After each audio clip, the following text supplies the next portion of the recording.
दोस्तों आज की वीडियो इमरान प्रतापगढ़ी बनाम गोदी मीडिया होने वाली है, जिसमें आप देखेंगे इमरान प्रतापगढ़ी ने शायरी पढ़ते हुए गोदी एंकर रोमाना और अंधभक्त को बुरी तरह से धोया है। अपनी गोदीगिरी दिखाते हुए गोदी एंकर ने इमरान प्रतापगढ़ी से पूछा कि क्या कांग्रेस दिल्ली चुनाव में अपना खाता भी खोल पाएगी। गोदी ने केजरीवाल को लेकर सवाल पूछते हुए कांग्रेस को पलटी मार भी कहा। गोदी एंकर ने कांग्रेस का मजाक उड़ाने की मंशा से यह सवाल पूछा, लेकिन इसका जवाब इमरान भाई ने इतना शानदार दिया है कि गोदी एंकर की सारी अंधभक्ति एक बार में निकल गई। दोस्तों वीडियो बेहद शानदार है, अंत तक देखिएगा, क्योंकि वीडियो के अंत में इमरान प्रतापगढ़ी ने एक गजल सुनाकर गोदी मीडिया से लेकर मोदी सरकार और छोटे रिचार्ज की तगड़ी क्लास लगाई है। वीडियो का वो हिस्सा जरूर देखिएगा। चलिए आपको आगे का पूरा वीडियो दिखाते हैं। मेरी पिछली मुलाकात शिखर सम्मेलन का मंच था और इमरान प्रतापगढ़ी से जब हुई थी तो कांग्रेस तेलंगाना जीत के रथ पर सवार थी और खुमारी जिस बात की छाई हुई थी वो इमरान प्रतापगढ़ी साहब का बाय बाय केसीआर था।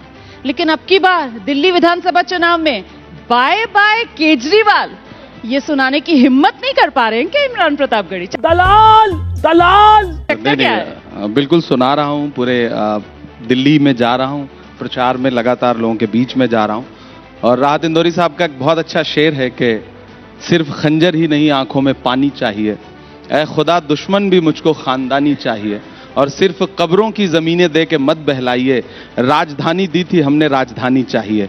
तो हम इस कोशिश पे लड़ रहे हैं और राहुल गांधी जी, प्रियंका जी भी कल से मैदान में उतर रही हैं, खरगे साहब भी लगातार चुनाव प्रचार कर रहे हैं, सचिन भाई कर रहे हैं, हम सारे लोग लगातार मैदान में हैं। और आपने देखा कि पिछले 4-5 दिन में 6 दिन में कांग्रेस बहुत शानदार तरीके से चुनाव लड़ती हुई दिख रही है और आपको परिणाम भी वैसा दिखेगा, जरूर दिखेगा। खाता खुल जाएगा, भरोसा है? चुप हो जा, सातवीं फेल, चुप हो जा। आप इतना छोटा क्यों सोच रही हैं? हम तो बहुत बेहतर सोच रहे हैं। बिल्कुल तो अपनी वो बड़ी सोच बताइए। उम्मीद पे दुनिया कायम है और हमें पूरा यकीन है कि हम बहुत शानदार प्रदर्शन करने जा रहे हैं दिल्ली चुनाव में। नंबर लेकर आऊंगी मैं आपसे आगे, लेकिन पहले आप मुझे ये बताइए, ये चुनाव दर चुनाव इमरान प्रतापगढ़ी की जो सबसे झूठा नेता है उसकी रैंकिंग में आप तब्दीली कर देते हैं। आपका भाषण सुन रही थी मैं, सबसे झूठा नेता तमगा बदल दिया आपने। देखिए, नए किरदार आते जा रहे हैं मगर नाटक पुराना चल रहा है। हाँ। तो किरदार बदलते रहते हैं। हमें जो पहले बड़े वाले साहब हैं उनके जो छोटे रिचार्ज हैं, हम दोनों पे बात कर रहे हैं और दोनों के लिए आपकी सोच जो है, दोनों में कंपटीशन तो चल रहा है। एक ने चाय बेची, दूसरे ने दारू बेची। अरे बाप रे, ये तो धोती खोल रहा है। एक बात बताइए, लेकिन ये जिस तरीके से फिलहाल ज्यादा आक्रामक आप लोग अरविंद केजरीवाल पर नजर आ रहे हैं, एक मैसेज ये जा रहा है कि दरअसल कांग्रेस ने रणनीति ये बनाई है कि आम आदमी पार्टी को हराना है, तो भले ही उससे बीजेपी को फायदा मिल रोमाना जाए। जी 2013-2014 याद करिए, स्वर्गीय शीला दीक्षित जी हों, डॉक्टर मनमोहन सिंह साहब हों स्वर्गीय, क्या क्या नहीं बोला आम आदमी पार्टी के नेताओं ने। मुझे याद है कि अभी जब डॉक्टर मनमोहन सिंह साहब दुनिया को छोड़ के चले गए तो पूरी दुनिया को महसूस हुआ कि डॉक्टर मनमोहन सिंह साहब क्या शख्सियत थे। लेकिन याद करिए, यही अरविंद केजरीवाल जी उनके बारे में क्या क्या बोला करते थे, आम आदमी पार्टी के नेता क्या क्या बोला करते थे। उस दिन अंतिम संस्कार के दिन मुझे याद है, श्मशान घाट में मेरे आगे मुख्यमंत्री महोदया चल रही थी और मैं बार बार पुराने शब्द याद कर रहा था। आज वो नहीं है डॉक्टर मनमोहन सिंह साहब और आज सब उनको श्रद्धांजलि दे रहे हैं और आम आदमी पार्टी के नेता भी उनके बारे में अच्छा अच्छा बोल रहे हैं। तो मैं तो लोगों के बीच में जाके कह रहा हूं कि अगर जरा सा भी आपको डॉक्टर मनमोहन सिंह साहब की काबिलियत और उनकी सादगी से प्यार है तो ऊपर बैठी हुई उनकी रूह कहीं ना कहीं देख रही है। इस चुनाव में उनकी रूह के साथ इंसाफ करिए, स्वर्गीय शीला दीक्षित जी की रूह के साथ इंसाफ करिए। जो दिल्ली शीला जी छोड़ के गई थी, दिल्ली उससे बदतर हालत में है, बेहतर तो नहीं हुई। कल मुझे जंगपुरा से नांगलोई जाना था एक सभा के लिए, मैं 2.25 घंटे में पहुंचा हूं।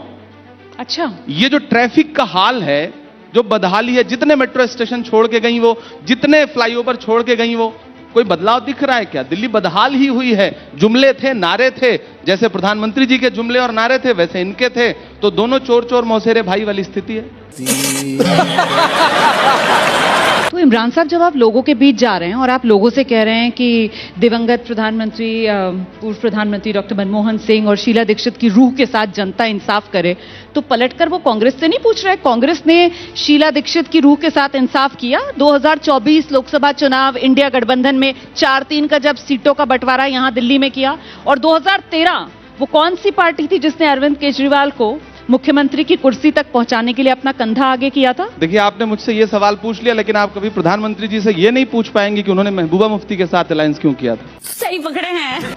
कभी नहीं पूछ पाएंगी, क्योंकि आपको हमसे सवाल पूछना आसान लगता है। राजनीति में बहुत सारे गठजोड़ तात्कालिक परिस्थितियों पर निर्भर करते हैं, लेकिन आपके अंतर मन में जो बात है वो सच बात यह है कि जितना अपमान किया इन्होंने शीला जी का, जितना अपमान किया इन्होंने डॉक्टर मनमोहन सिंह साहब का, वो किसी से छुपा नहीं है। और आप जैसे सभ्य लोग भी, मीडिया के लोग भी इस चीज को समझते हैं। आज हम अलग लड़ रहे हैं, जाहिर सी बात है, हमें लड़ना भी था। लोकसभा चुनाव में गठबंधन हुआ था, वो टूटा और वो सबके सामने है। तो गठबंधन राजनीति में बनते बिगड़ते रहते हैं। एनडीए के बहुत सारे सहयोगी दल हैं जो अलग अलग चुनाव लड़ते हैं अपने राज्यों में, तब तो ये सवाल नहीं उठता है। और वो बातें भी उसी तरह की करते हैं। लेकिन मुझे ये बताइए आप कि ये कांग्रेस का जो चरित्र बदल रहा है, इसको लेकर अभी कुछ देर पहले अरविंद केजरीवाल यहां इस मंच पर आए थे और उनकी तरफ से कहा गया कि साहब ये दिल्ली के अंदर दरअसल बीजेपी और कांग्रेस के बीच ईलू ईलू चल रहा है, लैला मजनू, हीर रांझा। हमारा चरित्र बदल नहीं रहा है। हम बीच में थोड़े उदार हो गए थे, ज्यादा उदार हो गए थे। हमारी उदारता का, हमारी शराफत का, हमारी सादगी का नाजायज फायदा उठा रहे थे लोग। फिर हमने अपनी उदारता थोड़ी कम की और हम आज खुल करके मैदान में चुनाव लड़ रहे हैं। उसके बाद इतना परेशान क्यों हैं? इलू इलू आप हमारे ऊपर इल्जाम लगा रहे हैं। आप बताइए, आप कौन सी नूरा कुश्ती? आप भारतीय जनता पार्टी को फायदा पहुंचाने के लिए हरियाणा जाते हैं, गोवा जाते हैं, कहां नहीं जाते हैं? और आज आप हमसे कह रहे हैं कि जो हम इलू इलू खेल रहे हैं। सच बात तो यह है कि कोई एक जुमला देता है, आप उस जुमले को आगे बढ़ाते हैं। सेंटर में मोदी और स्टेट में केजरीवाल, ये नारा किसका था? ये टैगलाइन किसकी थी? कांग्रेस की तो नहीं थी ना, थी तो अरविंद केजरीवाल जी की ही। तो फिर वो किस मुंह से ये बात कह रहे हैं? लेकिन इतने आक्रामक अभी नजर आ रहे हैं। और 8 महीने पहले देखिए ना किस तरीके से हम साथ साथ हैं। तब संविधान बचाने के लिए दिल्ली में राहुल गांधी के साथी कौन थे? अरविंद केजरीवाल थे। और आज वही अरविंद केजरीवाल, वो अरविंद केजरीवाल संविधान विरोधी हो गए। मतलब गजब की पलटी मारी है साहब कांग्रेस ने। देखिए, पलटी हमने मारी है या उन्होंने मारी है, बार बार मुझे लगता है ये बड़ा पुराना सा सवाल, अब पिछले कई दिन से ये सवाल पूछा जा रहा है। सच बात ये है, मैंने कहा ना, तात्कालिक परिस्थितियों का एक गठबंधन था वो लोकसभा में, इंडिया गठबंधन का हिस्सा थे वो, हम उनके साथ चुनाव लड़ रहे थे। अब विधानसभा का चुनाव हमने अलग लड़ने का निर्णय किया और हम लड़ रहे हैं। तो मुझे लगता है कि ये हमारी पार्टी का बहुत शानदार फैसला है और पहले हो जाना चाहिए था। काश हमने अगर लोकसभा चुनाव भी अलग अलग लड़ा होता तो शायद आज हमारा कैडर और मजबूती के साथ यहां पर दिख रहा होता, ज्यादा व्यवस्थित तरीके से दिख रहा होता। वो कहीं ना कहीं, मतलब मुझे लगता है कि लोकसभा चुनाव भी हमें अलग लड़ना चाहिए था दिल्ली में। तो दिल्ली चुनाव के अंदर मतलब कांग्रेस पार्टी ने मान लिया है कि बड़ी चुनौती अरविंद केजरीवाल ही है, इसी वजह से सारे निशाने अरविंद केजरीवाल पर। क्योंकि इससे पहले देखिए ना, हमारे लिए दोनों मतलब दोनों बराबर हैं। हाँ, एक बड़ा वाला, एक छोटा वाला। हाँ। अभी तो आपने बदल दिया ना, बड़ा छोटा। पूरी पार्टी निकली तो आरएसएस की गोद से ही है ना। हाँ। अन्ना आंदोलन आपको याद है? मैं तो आज पूरे देश में जाके पूछ रहा हूं कि भारत मां की आंख के तारे कहां गए, आरएसएस के राज दुलारे कहां गए? अच्छे दिनों की तरह उन्हें भी खोज रहा, कोई बताए अन्ना हजारे कहां गए? तो 2014 में दिल्ली नरेंद्र मोदी जी को सौंप करके और दिल्ली राज्य जो है वो अरविंद केजरीवाल जी को सौंप करके सारा आंदोलन ठप। लोकपाल का कोई नारा लगाता हुआ आपको दिखता है? जिस भ्रष्टाचार के खिलाफ बातें करके आम आदमी पार्टी का उदय हुआ, उच्चतम शिखर पर खड़े होकर के भ्रष्टाचार के खिलाफ बातें की, मुख्यमंत्री, उप मुख्यमंत्री, चुप मुख्यमंत्री, मंत्री सब भ्रष्टाचार के आरोप में जेल काट के आए। मुझे लगता है ऊपर वाला जब इंसाफ करता है ना तो उसकी लाठी में आवाज नहीं होती। भ्रष्टाचार के आरोपी लगे हैं, साबित अभी कुछ नहीं हुआ। और अरविंद केजरीवाल कह रहे हैं कि साहब हम पर तो आरोप लगे, जेल में डाल दिया। देखिए, जब मीडिया ये कहती है कि साबित कुछ नहीं हुआ, जब मीडिया ये कहती है कि अभी साबित कुछ नहीं हुआ, आरोप लगे, आरोप तो लगे ना, जेल तो काट के आए ना। सवाल तो सुन लीजिए, इसी को तो कह रहे हैं अरविंद केजरीवाल। कह रहे हैं आरोप तो गांधी परिवार पर भी लगे, वो नेशनल हेराल्ड वाला केस भी आया, गांधी परिवार तो सलाखों के पीछे नहीं भेजा। मतलब ये सेटिंग बीजेपी और गांधी परिवार की। अच्छा, मतलब आप जेल नहीं भेज पाए तो अरविंद केजरीवाल जी कह रहे हैं कि सेटिंग है, और आपको जेल भेज दिया तो सेटिंग नहीं है। आप हरियाणा जाके चुनाव लड़ रहे हैं, आप गोवा जाके चुनाव लड़ रहे हैं, जनता इतनी मूर्ख है उसको दिखता नहीं क्या? और जेल रॉबर्ट वाड्रा जी के खिलाफ या फिर राहुल जी के खिलाफ या फिर परिवार के खिलाफ जो आरोप थे, उसमें तमाम केसेज में भारतीय जनता पार्टी तो सिर्फ जुमला देती है, नारा देती है, बातें करती है, चुनाव लड़ती है उन मुद्दों पर, लेकिन उसके पास अगर कुछ होता तो क्या अब तक वो छोड़ती? अगर कुछ होता तो वो कार्रवाई ना करती? तो ये कहने के लिए बहुत आपको तार्किक लगता होगा, लेकिन सच्चाई ये है कि अरविंद जी ये कह करके अपने आप को बचा नहीं सकते हैं। ठीक है, अब मैं आती हूं आपके उस दावे पर जो आपने कहा कि साहब इस बार कांग्रेस पार्टी शानदार करने वाली है। उसके लिए जरूरत है वोट बैंक की, वो वोट बैंक जो आपसे पूरी तरीके से खिसक कर आम आदमी पार्टी के पाले में चला गया, और इसमें एक बड़ा चंक उस मुस्लिम वोटर का है जिसको लेकर तेलंगाना और कर्नाटक में तो कहा गया कि मुसलमानों ने रीजनल पार्टी को दरकिनार कर कांग्रेस को चुना, लेकिन दिल्ली विधानसभा चुनाव 2020 का आंकड़ा CSDS का 13% मुसलमानों ने कांग्रेस को वोट दिया, 87% ने आम आदमी पार्टी को वोट दिया। वो मुस्लिम वोटर दिल्ली का मुसलमान कांग्रेस पे भरोसा क्यों करेगा? देखिए, सबसे पहले तो आप पर्टिकुलर किसी एक कम्युनिटी को पार्टी का वोट बैंक क्यों कहते हैं? मीडिया का जो ये नैरेटिव है वो कितना बारीक नैरेटिव है। आपने कभी भाजपा के लिए इस्तेमाल किया कि कोई एक पर्टिकुलर कम्युनिटी है जो उनका वोट बैंक है? कभी नहीं करते, कभी नहीं करते। दिल्ली में कांग्रेस पार्टी का वोट बैंक पूरी दिल्ली में सर्व समाज के लोग कांग्रेस को वोट करते रहे। शीला दीक्षित जी जब खुद ब्राह्मण कम्युनिटी से आती रही हैं, यहां दलित कांग्रेस पार्टी को वोट करता रहा है, मुस्लिम समाज वोट करता रहा है, जिसका भी संविधान में लोकतंत्र में विश्वास है वो कांग्रेस पार्टी को वोट करता रहा है। लाना तो पड़ेगा ना इन सबको। पर्टिकुलर आप वोट बैंक, मैं तो कह रहा हूं कि पूरी दिल्ली हमारा वोट बैंक है। सिर्फ मुसलमान क्यों? सिर्फ मुसलमानों को फ्रेम करके पर्टिकुलर एक पार्टी का वोट बैंक साबित करके आप कहीं ना कहीं बीजेपी का जो एजेंडा है उस एजेंडे को आगे बढ़ाते हैं। लेकिन आप जहां जहां सभा कर आ रहे हैं, वो खेल है ना। आप जहां जहां सभा कर आ रहे हैं, किराड़ी हो गया, आज वहां पर अखिलेश यादव जी सभा करने जा रहे हैं अरविंद केजरीवाल के साथ, जंगपुरा भी मैं ले चलती हूं जरा, वहां पर भी आप गए थे। आज अरविंद जी साहिबा जा रही हैं वहां पर वोट मांगने के लिए। मैं ये जानना चाह रही हूं कि साहब जो मेहनत कर आ रहे हैं आप अपनी पार्टी के लिए वोट मांगने की, उस पर तो इंडिया गठबंधन के साथ ही पीछे से आ रहे हैं पानी फेरते हुए। आप कह रही थी कि कांग्रेस का कोई प्रभाव नहीं है। अब स्थिति है कि उत्तर प्रदेश से दोस्त बुलाने पड़ रहे हैं अरविंद केजरीवाल की वजह से बुलाने पड़ रहे हैं। अरविंद केजरीवाल किसकी वजह से बुलाने पड़ रहे हैं? अगर इमरान प्रतापगढ़ी किराड़ी सभा करके आए और उसके बाद आज किराड़ी अखिलेश जी को लेके जा रहे हैं, तो आपको लगता है कि कांग्रेस मजबूत लड़ रही है? तभी तो लेके जाना पड़ रहा है।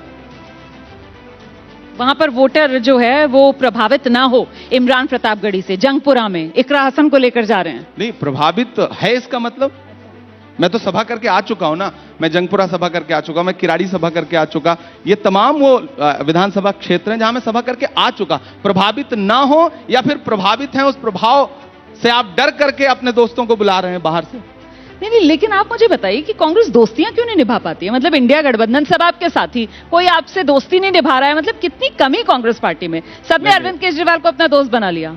मोहब्बत में अगर गर्दन उतरवा दी तो कहते हैं जरा सी और नीचे से उतर जाती तो अच्छा था। ओहो, तो दोस्ती निभाने का इससे ज्यादा सबूत हम क्या दें?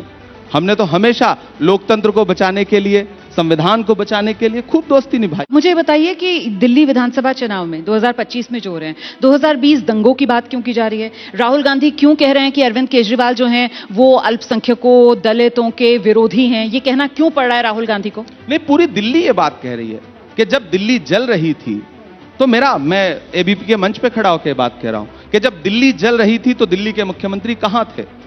देश के गृह मंत्री कहां थे? देश के प्रधानमंत्री जी कहां थे? कोई नहीं निकला ना। वहां जो धुएं के निशानात थे उनको पोंछने के लिए राहुल गांधी निकले ना। देखिए, बात यह है कि असल मुद्दों पर देश में कौन खड़ा है। अगर हाथरस में दलित बिटिया के साथ बलात्कार हुआ, उसकी लाश को रात के 2 बजे जला दिया गया, तो उस परिवार से मिलने के लिए कौन निकला? अरविंद केजरीवाल जी निकले क्या? मोदी जी निकले क्या? नहीं निकले। राहुल गांधी निकले। मणिपुर में जब बिना कपड़ों के बेटियों को परेड कराया गया तो कौन निकला? प्रधानमंत्री जी आज तक नहीं गए। अरविंद केजरीवाल जी गए क्या वहां पर? राहुल गांधी जी गए ना, लोगों को सीने से लगाया ना। संभल में लोगों के आंसू पोंछने के लिए कौन गया? राहुल गांधी जी गए ना। कन्याकुमारी से कश्मीर तक मोहब्बत का नारा लगाते हुए, नफरत छोड़ो भारत जोड़ो का नारा लगाते हुए कौन निकला ना? अरविंद केजरीवाल तो किसी के लिए 4 कदम नहीं निकले। अच्छा इमरान, एक बात बताइए मुझे, आपकी जो आप स्टार प्रचारक हैं, सबसे ज्यादा सभाएं आप दिल्ली में प्रचार में कांग्रेस के लिए कर रहे हैं। आपकी जो सभाएं हैं उसमें शायरी तो खूब पसंद की जा रही है, लेकिन आपकी पार्टी वो पसंद की जाएगी क्या? उसका बिल्कुल पसंद की जाएगी। 2 आधार अगर लोग देखिए, क्योंकि मैं सवाल ये इसलिए पूछ रही हूँ क्योंकि जितने आपके वादे हैं वो सारे तो आप लग रहा है कि नकल आप लोगों ने आम आदमी पार्टी की कर ली है। जो आम आदमी पार्टी कह रही है आप लोग कह रहे हैं हाँ जी हम भी यही करेंगे, हम तो 2 कदम आगे बढ़कर करेंगे। ये देखिए, बिल्कुल पसंद कर रहे हैं लोग, बड़ी तादाद में लोग आ रहे हैं, और लाए हुए लोग नहीं आ रहे हैं, आए हुए लोग आ रहे हैं। हमारी और उनकी महफिल में यह फर्क है कि हमारे यहां लाए हुए लोग नहीं आते, आए हुए लोग आते हैं। लाए हुए कौन ला रहा है? और सुनते हैं, चाहे बड़े आप उन नेताओं की, आप चाहे अरविंद केजरीवाल जी हो, चाहे प्रधानमंत्री जी की रैली हो, गृह मंत्री जी की रैली हो, आप देख लीजिए, आए हुए लोग नहीं है, लाए हुए लोग हैं। ऐसे में जो लोग आ रहे हैं वो भरोसा जता रहे हैं, और मैं उनसे जाके मुद्दों पे बात कर रहा हूं। मैं उनसे कह रहा हूं कि जो आपके असल मुद्दों पे आपके साथ खड़ा है, आप उसके साथ आइए। झाड़ू वाले आए तो उनसे पूछिए कि किसी भी मौलवी से या के साधु से न छूटेगा, मदारी के किसी करतब से जादू से न छूटेगा।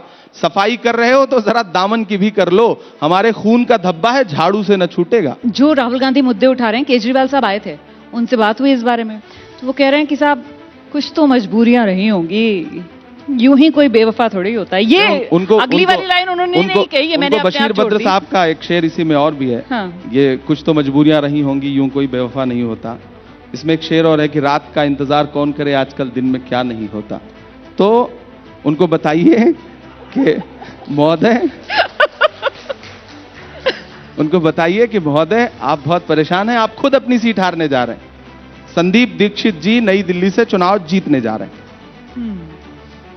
केजरीवाल जी के लिए कुछ हो जाए, सभाओं में जा रहे हैं तो केजरीवाल जी पर वो शायराना अंदाज जो हिट हो रहा है इमरान प्रतापगढ़ी का। देखिए, मैं शायर हूं और मैं अभी एक नई नज्म सुना रहा हूं, मैं सुना देता हूं, आप भी कहेंगे कि देखो। इरशाद। हो चौकीदार या पलटी मार, हो चौकीदार या पलटी मार, जनता के असली मुद्दों से दोनों हुए फरार। हो पलटी मार या चौकीदार, हो चौकीदार या पलटी मार, दिल्ली राज्य की बर्बादी के दोनों जिम्मेदार। हो पलटी मार या चौकीदार, हो चौकीदार या पलटी मार। के चाय बेचने वाला पूरा भारत बेच रहा है, इसी काम में हासिल उसे महारत बेच रहा है। कि रेल बिक गई, तेल बिक गया, बिका हवाई अड्डा, सब कुछ बिकता देख के खुश हैं अपने जेपी नड्डा। और अब ये पंक्तियां सुनिए कि यहां के छोटे वाले बड़े जुझारू बेच रहे हैं, यहां के छोटे वाले बड़े जुझारू बेच रहे हैं।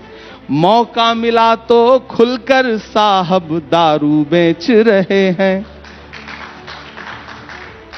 दोनों ने मिलकर के किया दिल्ली का बंटा धार।